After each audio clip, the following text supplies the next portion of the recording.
বলে দেওয়া হয়েছে, দুনিয়াতে তোমাদেরকে সতর্ক করে দেওয়া হয়েছে যে তোমরা একটু আল্লাহর নির্দেশ মোতাবেক চলো, রাসূলের পথ অনুযায়ী চলো, তাহলে আজ তোমাদের এই ভয়াবহ পরিণতি হতো না। দুনিয়াতে একটু তোমাদেরকে জানিয়ে দিয়েছি, হাযিহি জাহান্নামুল্লাতী কুনতুম তুআদুন, এই সেই জাহান্নাম, যেই জাহান্নাম থেকে তোমাদেরকে বারবার সতর্ক করা হয়েছে, বারবার তোমাদেরকে বলা হয়েছে এই জাহান্নাম থেকে বেঁচে থাকো, এই আগুন থেকে বেঁচে থাকো, ফাত্তাকুন নার, এই জাহান্নাম থেকে বেঁচে থাকো, এই আগুন থেকে বেঁচে থাকো। কোরআনের মধ্যে অসংখ্য বার আল্লাহ পাক রব্বুল আলামিন অসংখ্য আয়াত তিনি দিয়ে দিয়েছেন এই জাহান্নাম থেকে বেঁচে থাকার জন্য।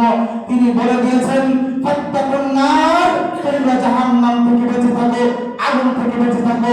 হাযিহি জাহান্নামুল্লাতী কুনতুম তুআদুন, আজ এই সেই জাহান্নাম, যে জাহান্নাম সম্পর্কে তোমাদেরকে ইতিপূর্বে তোমাদেরকে সতর্ক করা হয়েছিল, কিন্তু তোমরা দুনিয়াতে সতর্ক হওনি, দুনিয়াতে সতর্ক হওনি, নিজের প্রবৃত্তি অনুসরণ করেছিল, নিজের নফসের অনুসরণ করে চলেছ, আল্লাহর আদেশ মোতাবেক চলনি, নিষেধ মোতাবেক চলনি, নিজের জীবনকে বাস্তবায়ন করনি। তুমি এই জন্য আজ তোমার পরিণতি হচ্ছে জাহান্নাম।